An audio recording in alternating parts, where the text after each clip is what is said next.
एक समय था जब मिर्ज़ापुर भदोही का नाम कालीन उद्योग में जुड़ा हुआ था और हर घर से कालीन की बुनाई होती थी। हर परिवार में लोग कारीगर थे। लेकिन धीरे धीरे समय व्यतीत होता गया और इसी बीच में एक कैलाश सत्यार्थी नाम के आए और उन्होंने कहा कि कालीन की बुनाई बच्चों द्वारा की जाती है, जो कि इसको नाम बदनाम किया कि विश्व में भारत की कालीन लेने के लिए वो लोग तैयार नहीं हुए। बाद में कालीन का कारोबार मंदा बन गया। अब जहाँ तहाँ कारोबार कालीन का हो रहा है, जिससे आपको प्रस्तुत कर रहा हूँ। अब देखें पूरी खबर। 200-300 अच्छा, हाँ 150 200 300 तक काम होता है इसमें। इसमें और क्या सुविधा मिल जाए आप लोगों को कि अच्छा रहे? इसमें क्या मांग है सरकार से? सुविधा पैसा अच्छा होना चाहिए, 400-500 कम से कम उसका मजदूरी आना चाहिए। हाँ। और मोटी पीस रहेगा तो अच्छा रहेगा। अच्छा।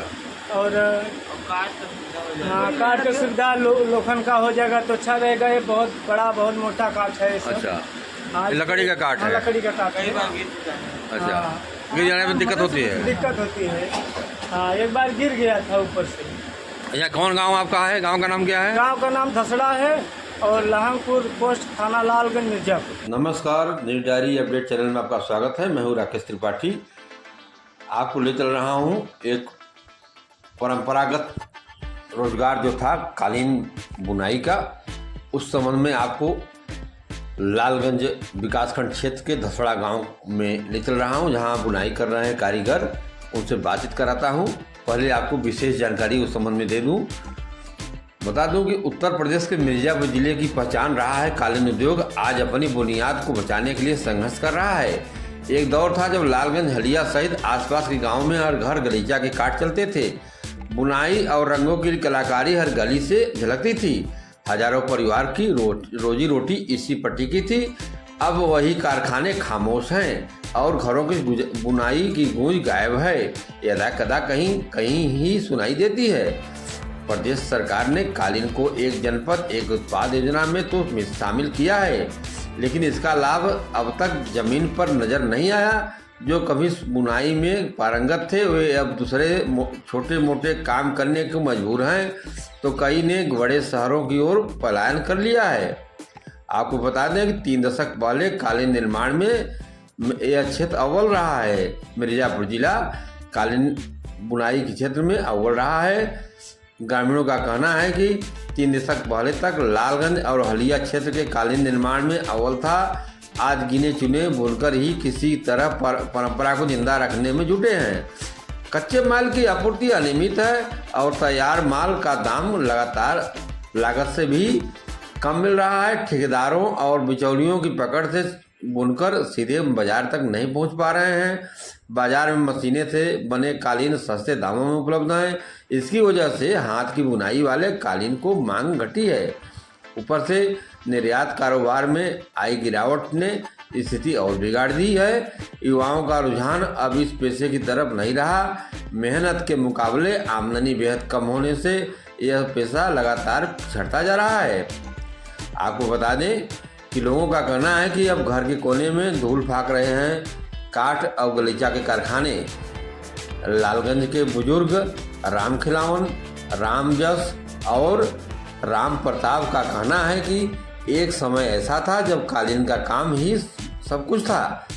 आज हालत यह है कि काठ कोने में पड़ा धूल फाक रहे हैं। परिवार के बच्चे रोजगार के लिए इधर उधर भटक रहे हैं तो कुछ दूसरे शहरों में चले गए हैं। जबकि इस संबंध में विकास विभाग के अधिकारियों का कहना है कि योजनाएं मौजूद हैं और उनका लाभ बुनकरों तक पहुंचाने को दिशा में प्रयास भी हो रहे हैं। हालांकि इसमें उद्योग को फिर से खड़ा करने के लिए ज़रूरत है। बुनकरों को सीधे बाजार मिले, इसकी व्यवस्था हो, डिजाइन की आधुनिक जानकारी दी जाए और सुलभ ऋण सहायता उपलब्ध कराई जाए। क्षेत्रवासियों की उम्मीदें अब स्थानीय प्रतिनिधियों और प्रशासनिक अधिकारियों से जुड़े हैं। लोग चाहते हैं कालीन उद्योग को फिर से नई पहचान मिले, एक परंपरा रोजगार का साधन दोनों जीवित रह सके। इसके लिए केंद्र सरकार को हर स्तर पर पहल करनी चाहिए। कारीगरों को प्रोत्साहित किया जाना चाहिए। आइए आपको सुनाते हैं कि कालीन बुनकरों का क्या कहना है। पहले आपको बता दें, बाद में फिर इनको सुनाएंगे। कालीन बुनाई हमारे लिए रोजगार का साधन रहा है, लेकिन वर्तमान में मेहनत के अनुपात में मजदूरी नहीं मिलती, काफ़ी मेहनत करना पड़ता है, आँख और रोशनी प्रभावित होती है। यह कहना है लालगंज विकासखंड के धसड़ा गांव के लोरी सरोज का। जबकि वहीं के राम शिरोमण बुनकर कहते हैं कि कालीन का 2 लूम चलाता हूँ, बुनाई करने वाले कारीगर कम हैं। पहले कारीगर ने कालीन शुरू कराए, अब बाद में सभी कारीगर छोड़कर चले गए, बड़े शहरों में पलायन कर गए। अब हम अकेले लूम को अपने परिजनों के साथ तैयार कर रहा हूँ। जबकि कालीन उद्योग के आने वाली पीढ़ी जुड़ जाए तो उनका भविष्य संवर सकता है, यह कहना है राम अवतार बुनकर का। बशर्ते सरकार को इस ओर विशेष ध्यान देना होगा। बुनकरों को प्रोत्साहित करने के लिए अपनी मंशा स्पष्ट करें ताकि अधिक संख्या में युवा वर्ग जुड़ सके। वहीं पर जगदीश प्रसाद ने कहा कि महंगाई इस दौर में कालीन बुनाई की मजदूरी काफ़ी कम है और हाथ से बनाने वाले कालीन के लिए बाजार कैसे मिले, इसकी सरकार को चिंता करनी चाहिए। अभी मशीन से बुनाई वाले कालीन बाजार में ज़्यादा बिक रहे हैं, हाथ से निर्मित कालीन का बाजार अभी मंदा है। जबकि इस संबंध में बामी गांव के जैनुद्दीन ने कहा कि हमारे लिए कालीन एक सहारा है, हम बाहर में जाने के बजाय अपने घर पर कालीन का लूम चला रहा हूँ। सरकार बिजली की आपूर्ति पर्याप्त कर रही है, जिससे रात में भी बुनाई कार्य कर लेता हूँ।